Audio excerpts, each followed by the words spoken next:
الحمدللہ وحدہ والصلاۃ والسلام علی من لا نبی بعدہ۔ محترم سامعین، رمضان کے مہینے میں اہل حدیث حضرات دیگر مسائل کے علاوہ اس 20 رکعت تراویح کے مسئلے کو بھی مشروع بنانے کی کوشش کرتے ہیں۔ سامعین، جہاں رمضان میں ایک مسلمان کو عبادت زیادہ کرنی چاہیے، وہاں اہل حدیث حضرات مسلمانوں کی عبادت کو کم کرنے کی کوشش کرتے ہیں اور 8 اور 20 رکعت کے مسئلے کو چھیڑتے ہیں۔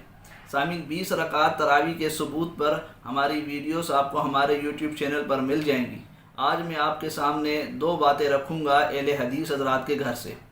پہلی بات تو سامعین یہ کہ اہل حدیث حضرات کو بھی یہ بات تسلیم ہے کہ اہل علم اور فقہاء کرام جو 20 رکعت تراویح کے قائل ہیں، وہ اس بات پر قائل ہیں کہ حضرت عمر رضی اللہ تعالیٰ عنہ اور حضرت علی رضی اللہ تعالیٰ عنہ سے 20 رکعت تراویح کا ثبوت ملتا ہے۔ آپ سامعین اس پر یہ حوالہ دیکھ لیجئے، آپ کے سامنے یہ کتاب ہے تعداد رکعت قیام رمضان کا تحقیقی جائزہ۔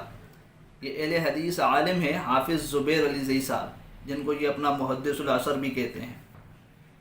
اس میں دیکھ لیجئے سامعین، یہ پیج نمبر 94 پر امام شافعی رحمۃ اللہ علیہ کے متعلق امام ترمذی رحمۃ اللہ علیہ کا انہوں نے حوالہ نقل کیا ہے اور اس کا یہ جواب دیتے ہیں۔ لکھتے ہیں کہ امام شافعی رحمۃ اللہ علیہ 2 وجہ سے 20 رکعت تراویح کو پسند کرتے تھے۔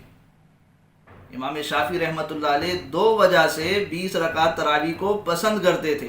نمبر 1، یہ علی رضی اللہ تعالیٰ عنہ اور عمر رضی اللہ تعالیٰ عنہ سے مروی ہے۔ اب دیکھیں سامعین، یہاں اس اہل حدیث عالم نے اس بات کو لکھا ہے کہ امام شافعی رحمۃ اللہ علیہ جو 20 رکعت تراویح کو پسند کرتے تھے، وہ کس وجہ سے؟ وہ اس وجہ سے کہ حضرت علی رضی اللہ تعالیٰ عنہ سے بھی اور حضرت عمر رضی اللہ تعالیٰ عنہ سے بھی 20 رکعت تراویح کا ثبوت ملتا ہے۔ یہ ترمذی کی عبارت کے طور پر حافظ زبیر علی زئی صاحب نے یہ بات کہی ہے، لیکن سامعین یہاں حافظ زبیر علی زئی نے ایک خیانت کی ہے۔ کیا خیانت کی ہے؟ آپ یہ دیکھ سکتے ہیں، امام ترمذی رحمۃ اللہ علیہ نے جو بات کہی ہے وہ اسی طریقے سے حافظ زبیر علی زئی نے نقل نہیں کی۔ مثلا امام ترمذی رحمۃ اللہ علیہ نے جو بات کہی ہے وہ یہ کہی ہے کہ اکثر اہل علم 20 رکعت تراویح کے قائل ہیں، جیسا کہ حضرت عمر رضی اللہ تعالیٰ عنہ، حضرت علی رضی اللہ تعالیٰ عنہ اور دیگر صحابہ کرام سے 20 رکعت تراویح مروی ہے۔ اب ان اہل علم میں سے بعض کا امام ترمذی رحمۃ اللہ علیہ نے نام بھی لیا ہے، سفیان ثوری رحمۃ اللہ علیہ جیسے، یا ابن مبارک رحمۃ اللہ علیہ جیسے، یا امام شافعی رحمۃ اللہ علیہ جیسے۔ اب یہاں دیکھیں، یہ امام شافعی رحمۃ اللہ علیہ کے متعلق یہ جو لکھا ہے کہ وہ 20 رکعت تراویح کے قائل ہیں، تو وہ اس بنا پر کہ حضرت عمر رضی اللہ تعالیٰ عنہ، حضرت علی رضی اللہ تعالیٰ عنہ اور دیگر صحابہ کرام سے 20 رکعت تراویح مروی ہیں۔ لیکن حافظ زبیر علی زئی صاحب نے صرف حضرت عمر اور حضرت علی رضی اللہ تعالیٰ عنہ کی بات کی، دیگر صحابہ کرام کا نام نہیں لیا۔ یہ خیانت کی ہے حافظ زبیر علی زئی صاحب نے سامعین، کہ امام ترمذی رحمۃ اللہ علیہ نے تو بات اس طریقے سے نقل کی تھی نا۔ اب اس کا جواب کیا دیا ہے سامعین حافظ زبیر علی زئی نے، تو وہ آپ دیکھ لیجئے۔ یہ لکھتے ہیں، اول ذکر کے بارے میں عرض ہے کہ علی رضی اللہ تعالیٰ عنہ و عمر رضی اللہ تعالیٰ عنہ سے باسند صحیح 20 رکعت تراویح قولاً یا فعلاً ہرگز ثابت نہیں ہے۔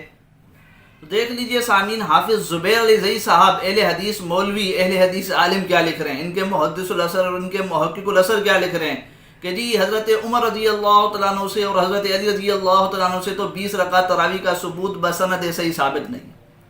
امام شافعی رحمۃ اللہ علیہ جو اس وجہ سے قائل ہوئے نا 20 رکعت تراویح کے کہ جی حضرت عمر، حضرت علی اور دیگر صحابہ کرام سے 20 رکعت تراویح کا ثبوت ملتا ہے، اسی طریقے سے دیگر اہل علم یعنی عبداللہ بن مبارک رحمۃ اللہ علیہ، امام سفیان ثوری رحمۃ اللہ علیہ اسی بنا پر قائل ہوئے۔ ان حضرات کو پتہ نہ لگا کہ جی حضرت عمر رضی اللہ تعالیٰ عنہ سے یا حضرت علی رضی اللہ تعالیٰ عنہ سے یا دیگر صحابہ کرام سے 20 رکعت تراویح کا ثبوت بسند صحیح ثابت نہیں ہے، ان حضرات کو پتہ نہ لگا۔ آج کے ان اہل حدیث حضرات کے اس محقق العصر اور محدث العصر کو پتہ لگ گیا کہ جی 20 رکعت تراویح کا ثبوت جو ہے وہ حضرت عمر اور حضرت علی رضی اللہ تعالیٰ عنہ سے بسند صحیح ثابت نہیں ہے۔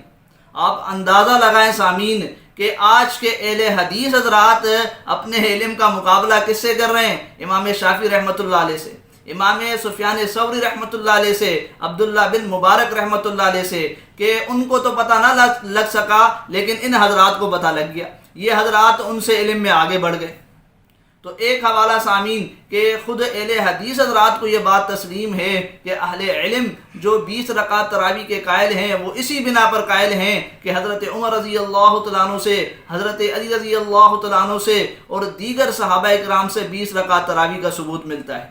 اسی طریقے سے سامعین یہ دوسرا حوالہ بھی آپ دیکھ لیجئے، یہ علامہ ابن تیمیہ رحمۃ اللہ علیہ سامعین، جن کو اہل حدیث حضرات اپنے اکابر اور اپنے اسلاف میں سے تسلیم کرتے ہیں نا، وہ دیکھ لیجئے کیا لکھتے ہیں اس تراویح کے مسئلے پر۔ لکھتے ہیں کہ یہ بات ثابت شدہ ہے کہ حضرت ابی بن کعب رضی اللہ تعالیٰ عنہ لوگوں کو یعنی صحابہ و تابعین کو رمضان میں 20 رکعت تراویح اور 3 وتر پڑھاتے تھے۔ اس لیے اکثر علماء کے نزدیک یہی سنت ہے، کیونکہ یہ فعل یعنی 20 رکعت تراویح کا انہوں نے مہاجرین اور انصار صحابہ کے سامنے کیا اور کسی صحابی نے اس کا انکار نہیں کیا۔ تو دیکھ لیجئے سامعین، یہ علامہ ابن تیمیہ رحمۃ اللہ علیہ بھی اس بات کو تسلیم کر رہے ہیں کہ اہل علم جو 20 رکعت تراویح کے قائل ہیں وہ اسی بنا پر قائل ہیں کہ ابی بن کعب رضی اللہ تعالیٰ عنہ جو صحابہ کرام کو، تابعین کو تراویح پڑھایا کرتے تھے وہ 20 رکعت تراویح تھی، اور انصار و مہاجرین صحابہ میں سے کسی نے بھی اس کا انکار نہیں کیا، کسی نے بھی اس کا انکار نہیں کیا۔ پھر سامعین یہ دوسرا حوالہ بھی دیکھ لیجئے منہاج السنہ کا کہ علامہ ابن تیمیہ رحمۃ اللہ علیہ شیعہ حضرات کو جواب دیتے ہوئے کہتے ہیں، کیونکہ سامعین شیعہ حضرات تراویح کے قائل نہیں ہیں اور یہ کہتے ہیں کہ جی یہ حضرت عمر رضی اللہ تعالیٰ عنہ نے بدعت ایجاد کروائی معاذ اللہ۔ تو علامہ ابن تیمیہ رحمۃ اللہ علیہ سامعین ان کو جواب دیتے ہوئے لکھتے ہیں کہ اگر یہ بدعت تھی تو پھر حضرت علی رضی اللہ تعالیٰ عنہ نے کیوں 20 رکعت تراویح پڑھانے کا حکم دیا، کیوں 20 رکعت تراویح پڑھانے کا حکم دیا؟ تو دیکھ لیجئے علامہ ابن تیمیہ رحمۃ اللہ علیہ بھی اس بات کو تسلیم کر رہے ہیں۔ تو سامعین یہ میں نے فی الحال آپ کے سامنے کچھ حوالے رکھے کہ اہل حدیث حضرات کے اپنے اکابر اور اپنے اسلاف اس بات کو تسلیم کر رہے ہیں کہ 20 رکعت تراویح اہل علم مانتے ہیں اس کو، اہل علم جو اس بات کو مانتے ہیں وہ اس بنا پر مانتے ہیں کہ صحابہ کرام سے اس کا ثبوت ملتا ہے۔ پھر سامعین دوسری بات کہ اہل حدیث حضرات کو یہ بات بھی تسلیم ہے کہ جمہور علماء 20 رکعت تراویح کے قائل ہیں۔ آپ اس پر سامعین یہ ایک حوالہ دیکھ لیجئے، یہ حافظ زبیر علی صاحب کی سامعین وہی کتاب ہے تعداد رکعات قیام رمضان کا تحقیقی جائزہ،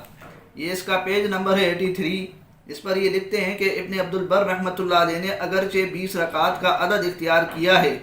لیکن اس پر کسی اجماع کا دعویٰ نہیں کیا بلکہ اسے جمہور علماء کا قول قرار دیا ہے۔ کیا لکھا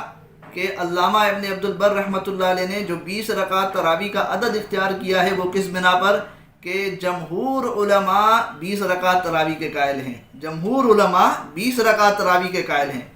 سامعین ہم نے یہ جمہور علماء کا قول کیوں پیش کیا؟ ہو سکتا ہے کوئی کہے کہ جی ہم جمہور کی بات نہیں مانتے، آپ صحابہ کی یا اسی طریقے سے حدیث کی بات کریں، تو ہم آپ کے سامنے خود ہی اسی اہل حدیث عالم کا حوالہ پیش کر دیتے ہیں کہ یہ لکھتے ہیں سامعین اسی کتاب میں آگے چل کے کہ ہم تو جمہور محدثین کی تحقیق و گواہی کو ہی ترجیح دیتے ہیں اور اسی پر کاربند ہیں۔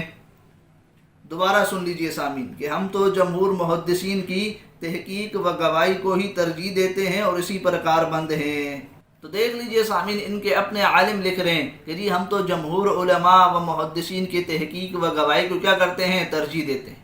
ان کی بات کو لیتے ہیں، ان کی بات کو مانتے ہیں۔ اور اسی طریقے سے سامعین آپ نے اہل حدیث علماء سے سنا ہوگا وہ یہی بات کرتے ہیں کہ جی ہم تو اسلاف کی بات کرتے ہیں، ہمارا موقف جو ہے وہ اسلاف کے خلاف نہیں ہوتا، ہمارا نظریہ اسلاف کے خلاف نہیں ہوتا۔ تو جہاں ان کو اسلاف کی بات کرنی ہوتی ہے وہاں اسلاف کرتے ہیں، اور جہاں اسلاف و جمہور کی بات ان کے خلاف آتی ہے وہاں پھر یہ دوڑتے ہیں کہ جی نہیں قرآن حدیث کی بات کی جائے، قرآن حدیث کی بات کی جائے۔ بہرحال سامعین کہنے کا مطلب اور مقصد یہ کہ ان حضرات کے اپنے علماء کو یہ بات تسلیم ہے کہ تراویح کے مسئلے میں جمہور علماء سلف اور اسی طریقے سے صحابہ کرام 20 رکعت تراویح کے قائل تھے، لیکن اہل حدیث حضرات ان حضرات کے خلاف 8 رکعت تراویح کی بات کرتے ہیں۔